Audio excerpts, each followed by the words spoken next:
आज के आपके करंट अफेयर्स 5 मई 2022 के सबसे पहला करंट अफेयर है मॉनेटरी पॉलिसी कमेटी के बारे में। देखो, मॉनेटरी पॉलिसी कमेटी क्या है? आरबीआई की मेन डिसीजन मेकिंग बॉडी जो डिसाइड करती है कि आपके बैंक के जो मतलब बैंक के अंदर जो आपको लोन और जो सेविंग रेट होता है, ये अल्टीमेटली डिपेंड करता है आरबीआई की तरफ से जो रेपो रेट डिसाइड किया जाता है इसके ऊपर।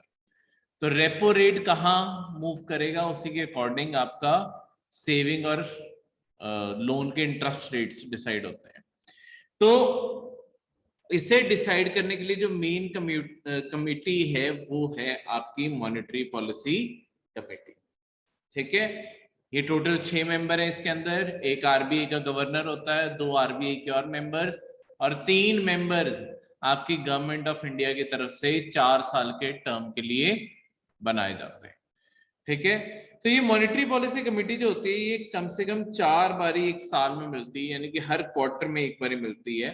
एक साल 12 महीने, क्वार्टर क्वार्टर 4 मीटिंग्स होगी और हर 4 बारी जो मिली, हर 3 महीने बाद जो ये मिल रहे हैं, टोटल 4 बारी मीटिंग्स जो हुई, हर 3 महीने बाद ये मिलके ये देखते हैं कि इकोनॉमी की हालात कहाँ पे जा रहे हैं। तो इकोनॉमी में ग्रोथ कैसी चल रही है, इकोनॉमी में महंगाई कैसी चल रही है, ऐसी सारी चीजों को विचार करते हुए कि इन चीजों को डिसाइड करते हैं कि रेपो रेट ऊपर उठाना है या नीचे उठाना है। सरकार ने, आपके गवर्नमेंट ने आरबीआई को बस एक टारगेट देके रखा है कि आपको महंगाई कितनी में कंट्रोल करके रखनी है। आरबीआई का टारगेट है कि महंगाई इंडिया के अंदर 2% से 6% के बीच में रहनी चाहिए। आइडल है 4% प्लस माइनस 2%, ये टारगेट है कि 4% पे कोशिश करो महंगाई बढ़े।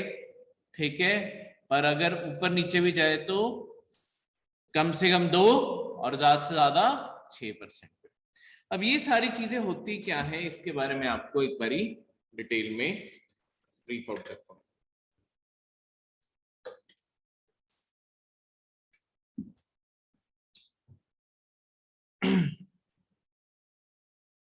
फ्रेश शीट के ऊपर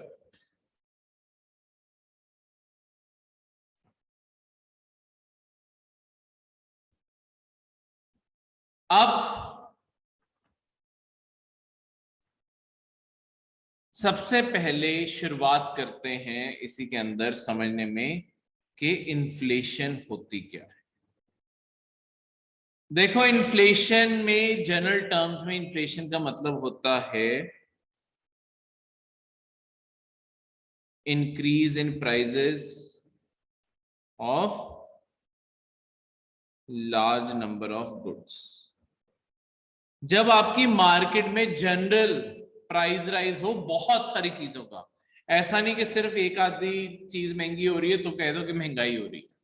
अगर पूरी इकोनॉमी में ज्यादातर चीजें महंगी हो रही हैं तो हम कहते हैं कि हाँ, आपकी इकोनॉमी में महंगाई हो रही है। तो यहाँ पे भी इस तरीके से आपकी महंगाई हो रही है। ठीक है, अब इसके बाद जब आपकी महंगाई हो रही है तो इसे दूसरे टर्म्स में समझने के लिए, मतलब ये तो टेक्निकल टर्म्स है, क्या किस तरीके से हम कंपेयर कर सकते हैं। देखो, हम साल किसी को भी कंपेयर कर सकते हैं। लेट्स सपोज 2020 में आपका कोई भी कॉमोडिटी लगा लो, एप्पल लगा लो, चलो ठीक है, एक सिंगल कॉमोडिटी इमेजिन कर रहा हूं। पहले दोबारा से बता दूं कि इन्फ्लेशन बहुत सारी कॉमोडिटीज, तो अगर मैं आपकी फ्रूट मार्केट देख रहा हूँ, फ्रूट्स एंड वेजिटेबल्स देख रहा हूँ, मैं सारे फ्रूट्स एंड वेजिटेबल्स देखूंगा। अगर ज्यादातर फ्रूट्स एंड वेजिटेबल्स महंगे हो रहे हैं तो हम कहेंगे कि फ्रूट्स और वेजिटेबल्स की मार्केट में महंगाई होगी। अगर लेट्स सपोज बाकी सारी चीजों के दाम गिरे हुए हैं, बस एक आधी चीज का दाम उठा हुआ है, वो महंगाई नहीं है, वो सिर्फ एक टेम्पररी राइज है। ठीक है, तो कंपेयर करने के लिए चलो किसी भी हर चीज को, हाँ चलो 2019 में लगा लेते हैं, थोड़ा सा राइस तो इसमें भी आया है। एक पेप्सी की बोतल लगा लो, ठीक है, जो आपकी 600 ml की बोतल है। 2019 के करीब ये पेप्सी की बोतल आपकी 35 रुपए की थी। यानी कि आपको अगर ये 600 ml की बोतल खरीदनी है, आपको 35 रुपए देने पड़ेंगे आपको पेप्सी की बोतल तब मिलेगी। 2022 आते आते मेरे ख्याल से अब इसका प्राइस अराउंड 40 के करीब है, ठीक है। तो 5 रुपए इंक्रीज हो गया ना। क्यों इंक्रीज हुआ है? महंगाई के दो फैक्टर है। देखो महंगाई सबसे पहले तो जो इकोनॉमी का बेसिक है, हर चीज काम करती है डिमांड और सप्लाई पे। पीछे से सप्लाई, पीछे से बन के कितना आ रहा है मार्केट में, डिमांड कितनी, ये चीजें बिक रही हैं, इसलिए हमेशा इनकी डिमांड ग्रो करती जा रही है। लोग और ज्यादा आपके सोडा ड्रिंक्स पी रहे हैं, ये सब कुछ पी रहे हैं, इस कारण डिमांड तो इंक्रीज पे है, सप्लाई हमेशा उससे थोड़ी सी कम ही रहती है।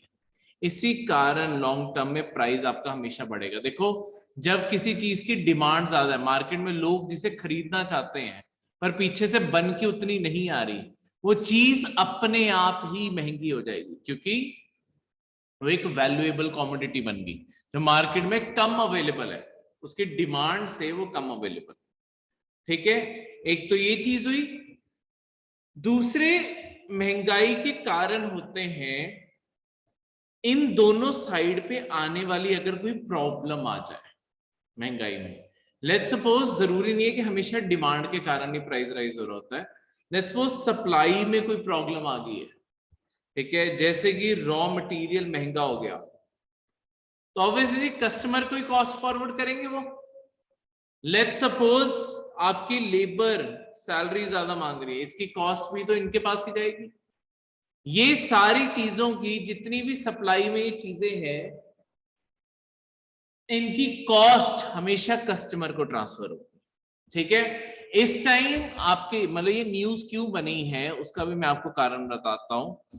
आपके ना इस टाइम पे कोई मॉनेटरी पॉलिसी कमिटी की मीटिंग का टाइम नहीं था, ये ऑफ सेशन मीटिंग बुलाई है आरबीआई ने। आरबीआई ने मीटिंग क्यों बुलाई? क्योंकि इंडिया के अंदर भी महंगाई सडनली बहुत बढ़ रही है, ठीक है, बहुत सारी चीजों में महंगाई बढ़ रही है, और ये ट्रेंड ग्लोबल है, पूरी दुनिया में सडनली महंगाई बहुत ज्यादा बढ़ रही है। ये जो दुनिया में महंगाई बढ़ रही है ना, इसका कारण सप्लाई साइड पे ही है, और उसका असर इंडिया के ऊपर भी ऑब्वियसली आ रहा है। देखो दुनिया भर में क्या हो रहा है, एक तो अभी तक दुनिया आपकी कोविड से रिकवर नहीं की है, तो कोविड के कारण जो इकोनॉमिक इम्पैक्ट आया था वो आज तक अभी तक खत्म नहीं हुआ।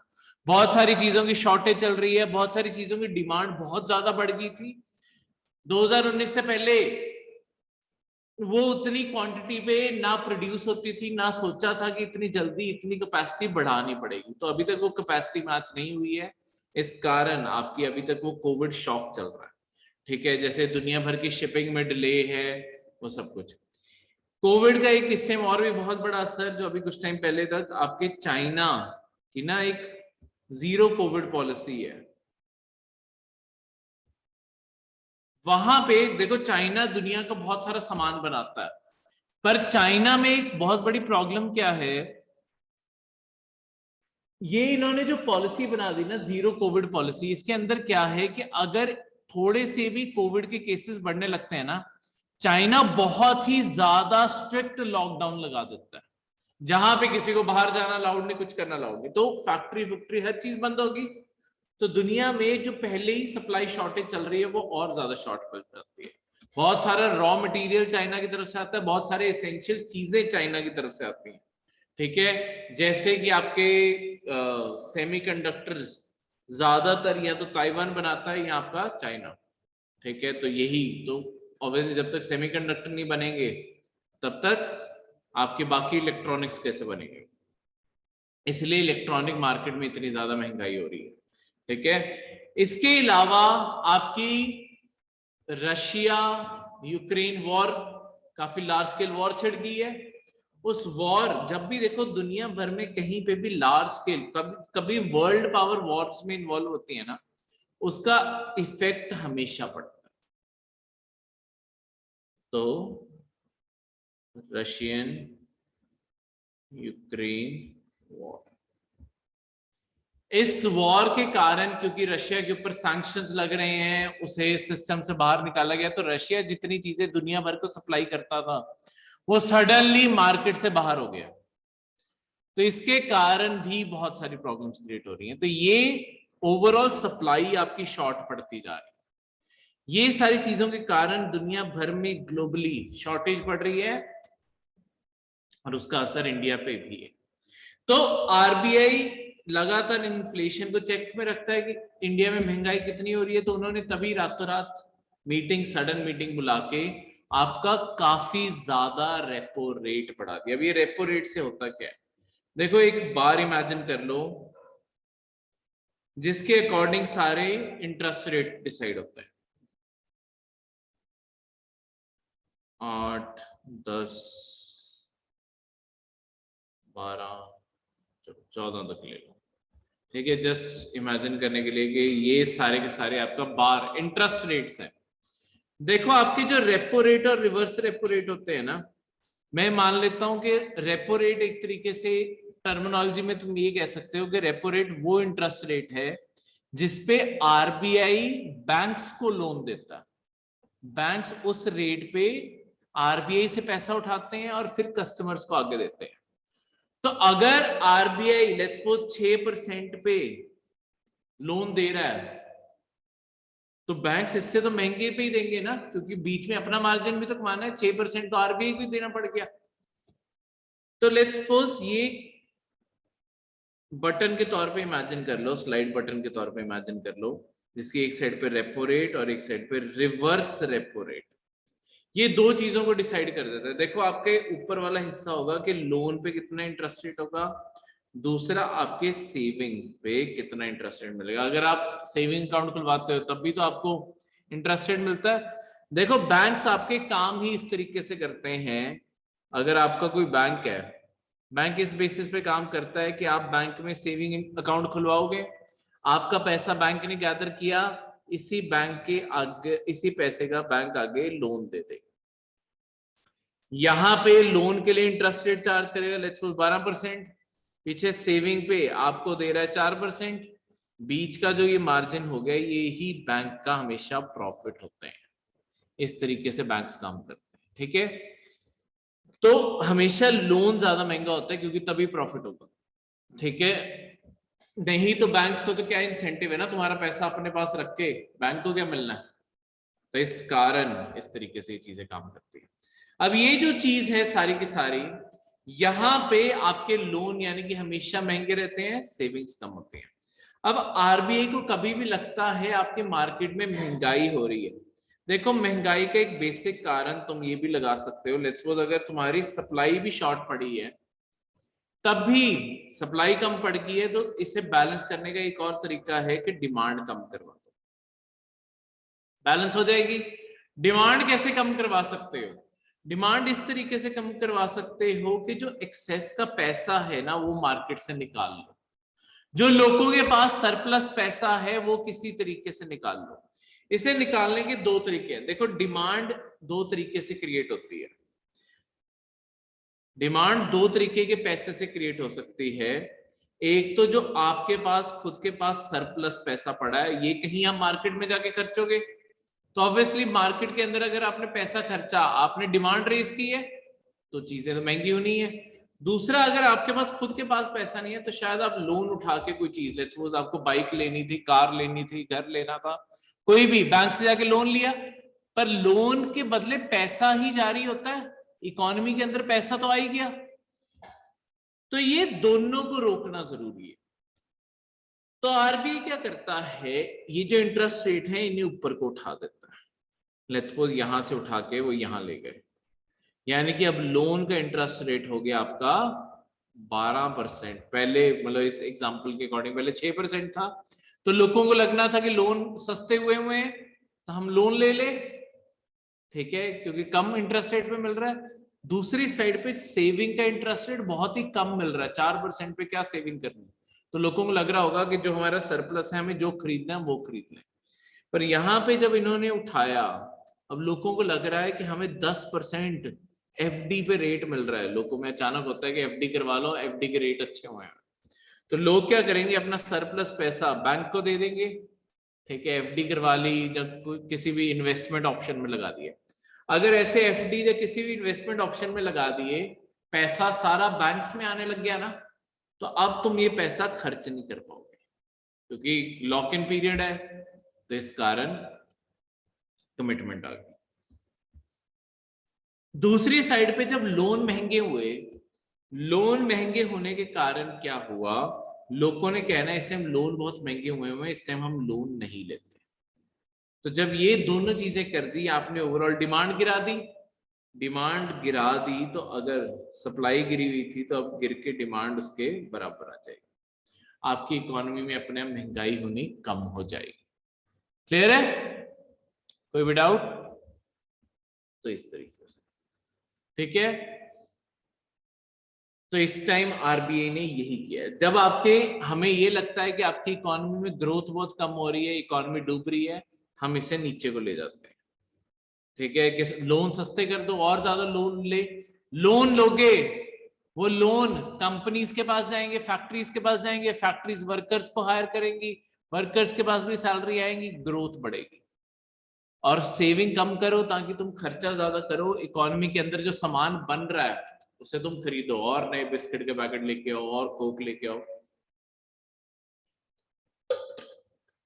उसी से तो फैक्ट्री में लोगों को नौकरियां मिलेंगी, नहीं तो नहीं मिलेंगी। तो इस तरीके से ये सब कुछ काम करता है। क्लियर है? तो ये सब कुछ इस डायग्राम, ठीक है।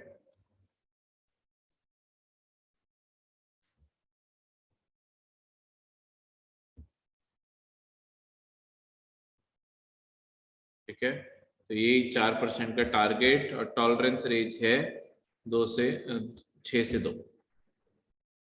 क्लियर है? इसके बाद अगली डेफिनेशन जो इसके साथ है, कैश रिजर्व रेशो। तो इसी के मॉनेटरी पॉलिसी कमेटी ने एक तो ये बढ़ाया, दूसरा कैश रिजर्व रेशो बढ़ा दिया। अब ये कैश रिजर्व रेशो क्या होती है? सीआरआर। कैश रिजर्व रेशो का मतलब होता है, देखो अब ऐसा नहीं होता कि अगर आपने, जैसे मैंने अभी आपको ये बैंक का मॉडल समझाया कि बैंक आपसे सेविंग लेते हैं और आगे लोन देते हैं, ऐसा नहीं होता कि जो बैंक है वो आपका सारा का सारा पैसा आगे लोन पे दे सकता है। ऐसे तो कल आप जब पैसे मांगने आ जाओगे, बैंक क्या कहेगा कि मैंने अभी साल के लिए पैसा दिया हुआ है, बाद में आना, पैसा तो देना पड़ेगा ना। तो आरबीआई अलग अलग कंडीशन सेट करता है कि ये जो आपके पास पैसा आया है इसका करना क्या है। उसी में से एक कंडीशन है आपकी cash reserve ratio. Cash reserve ratio banks को बेसिकली ये कहती है कि आपके पास जितना ये सेविंग आई है उसमें से कितना आप अपने खुद के पास रख सकते हो, बैंक अपने खुद के पास रख सकता है, और बाकी पैसा उसे कमिट करके रखना पड़ता है आरबीआई के पास। अब उसमें दो ऑप्शन है, या तो तुम आरबीआई के पास ही भेज दो उनके वॉल्ट्स में, या तुम बैंक के वॉल्ट में रख लो, पर उस पैसे को यूज नहीं कर सकते, वो पैसा अब आरबीआई के पास है, जब तक आरबीआई कहता नहीं है तब तक। तो आरबीआई एक परसेंटेज डिसाइड कर देता है सीआरआर में कि तुम कितना पैसा रिजर्व में भेजोगे और बाकी का बचा हुआ कितने कैश में से कितना रिजर्व। अगर लेट्स सपोज ये बोला गया कि 90% सीआरआर है, यानी कि 90% रिजर्व में जाना चाहिए, 10% तुम्हारे पास रहेगा।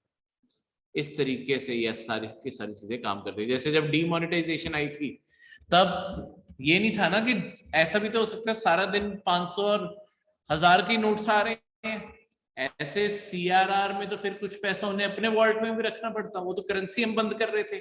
इसीलिए उस टाइम पे आपका सीआरआर 100% कर दिया गया था कि जितना भी पैसा आ रहा है वो सारा का सारा आरबीआई को भेजते रहो, आरबीआई रिसाइकिल करता रहेगा और फिर आपको नए नोट जारी करता रहेगा। इस तरीके कुछ भी नहीं करता आरबीआई। आरबीआई बस एक तरीके से सिक्योरिटी रखता है कि बैंक तो लालची होकर आपका पैसा आगे लोन पे दे देंगे ना।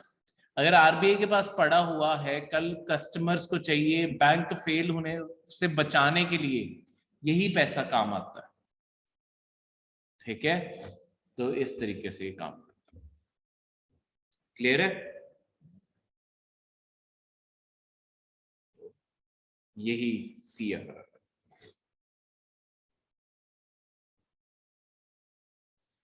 सेकेंड करंट अफेयर है आपका अन्नामलाई टाइगर रिजर्व।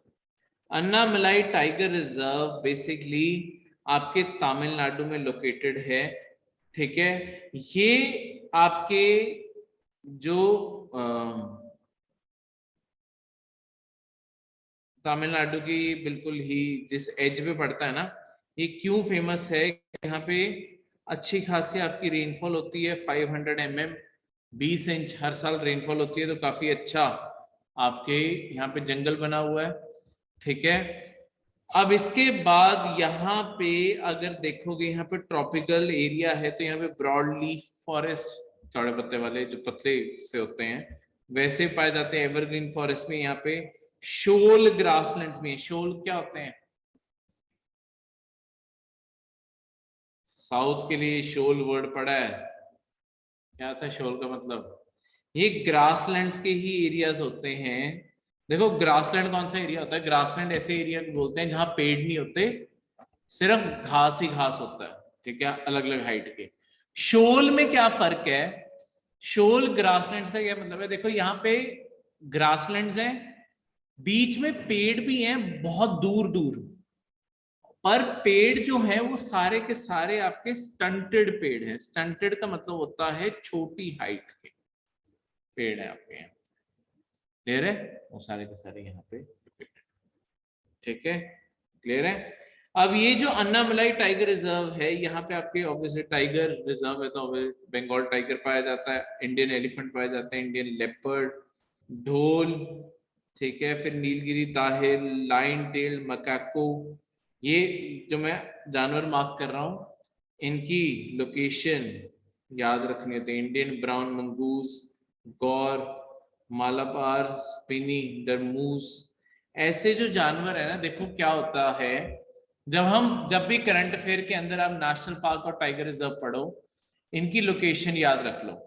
अगर आपको कभी भी लेट्स सो क्वेश्चन आ जाए कि इंडिया के कौन से हिस्से में लायन टेल्ड मैकाको पाया जाता है, तो अगर आपको एक भी याद रहेगा, आपको पता चल जाएगा कि नीलगिरी, साउथ इंडिया, ये उस साइड में पाया जाता है, ठीक है। तो इंडिया के बाकी हिस्से तुम क्रॉस आउट कर सकते हो इस तरीके से, क्योंकि आपको ये चीज याद है। लेट्स सपोज ये क्वेश्चन आ जाए, गलत स्टेटमेंट ही स्टेटमेंट क्वेश्चन आया कि आपके लायन टेल्ड मैकाको आपके ईस्टर्न इंडिया में पाया जाता है, गलत हो जाएगा, क्योंकि आपको याद होगा सिर्फ ईस्टर्न इंडिया में पाया जाता है, ऐसे करके चलो स्टेटमेंट आ जाए, तो गलत होगी, क्योंकि आपने पढ़ा होगा कि तमिलनाडु में भी यही, ठीक है। हाँ हाँ हाँ, देखो 90% टाइम्स जो ओनली ऑल ये जो स्टेटमेंट्स होती हैं 90% टाइम गलत होती है, क्योंकि कोई भी चीज 100% ऑल नहीं होती, कोई भी चीज 100% ओनली नहीं होती, हमेशा हर चीज बीच में लाई करते थे, मिडिल पाथ, ठीक है। पर 90% टाइम 10% स्टेटमेंट सही भी होती हैं, ठीक है। तो हर बारी ऐसा बस ओनली ऑल पढ़ के गलत ही ना कर देना उसे, सही भी होती हैं पर 90% टाइम वो गलत होती है, क्लियर है? इस तरीके से थर्ड करंट अफेयर है आपका world press freedom index. World press freedom index basically दुनिया भर में आपकी सारी कंट्रीज के अंदर आपकी मीडिया चैनल्स को कितनी फ्रीडम मिलती है, जर्नलिस्ट की जान को कितना खतरा है, या कितनी वो फ्रीली कोई भी न्यूज बयान कर सकते हैं, ये सारी चीज को मेजर करता है। इसे आपका एक एनजीओ ही बनाता है आपका, जैसे रिपोर्टर्स विदाउट बॉर्डर्स, आरएसएफ, ये फ्रेंच में आरएसएफ बन गया, ठीक है। तो ये फ्रेंच वर्ड्स हैं ये आरएसएफ, ठीक है। इंग्लिश में उसी चीज को कहते हैं रिपोर्टर्स विदाउट बॉर्डर्स। ये एक एनजीओ है जो इसी चीज का काम करता है, इनका हेडक्वार्टर वही पेरिस में है, जैसे मैंने बताया ये आरएसएफ पेरिस पर उसी गई फ्रेंच वर्ड है। इसके अंदर ये हर कंट्री को ना स्कोर असाइन करते हैं 0 to 100। 100 का मतलब है जहां पे पूरी फ्रीडम है प्रेस को, 0 का मतलब है कि जहां पे कोई फ्रीडम नहीं है प्रेस को, ठीक है। तो यहाँ पे अगर हाईएस्ट फ्रीडम देखी जाए तो जो आपकी स्कैंडिनेवियन कंट्रीज हैं, जिन्हें नॉर्डिक भी कह सकते हो, जो नॉर्वे, डेनमार्क, स्वीडन, मतलब नॉर्डिक क्यों लिखा गया है, क्योंकि आपके फिनलैंड इसका टॉप 3 का पार्ट नहीं है। ठीक है, तो स्कैंडिनेवियन नहीं लिखा गया, डेनमार्क में स्कैंडिनेविया के पार्ट नहीं है ना, बाकी दो में है। ठीक है, अब इंडिया के अंदर मीडिया कवरेज काफी एक डेंजरस प्रोफेशन माना जाता है, क्योंकि अगर ऑनेस्टली करो तो बहुत सारे ऐसे इंसिडेंसेस रिपोर्ट हुए हैं कि लोगों ने पीट दिया, लोगों को मीडिया वाले पे गुस्सा चढ़ा, जान से तक मार दिया। ठीक है, किसी कोई बुक पब्लिश नहीं होने दी, ऐसे सब कुछ बहुत कुछ हुआ। तो ये आपके 5 इंडिकेटर्स पे मेजर किया जाता है वहां का पॉलिटिकल कंटेक्स्ट, लीगल फ्रेमवर्क कैसा है, मीडिया की फ्रीडम इंश्योर करने के लिए और जर्नलिस्ट की जान इंश्योर करने के लिए। इकोनॉमिक कंटेक्स्ट कैसा है, सोशो कल्चरल कंटेक्स्ट कैसा है, सेफ्टी कैसी है, ये सब कुछ देखा जाता है। क्लियर है? तो आपके इस तरीके से ये सारी की सारी चीजें काम करती हैं। अब यहीं पे आपका ये टोटल 180 कंट्रीज को करता है। इंडिया का रैंक 150 पे गिर चुका है, तो इंडिया के अंदर हर साल फ्रीडम ऑफ प्रेस गिरती जा रही है।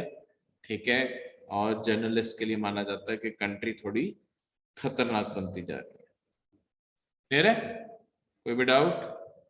इस तरीके से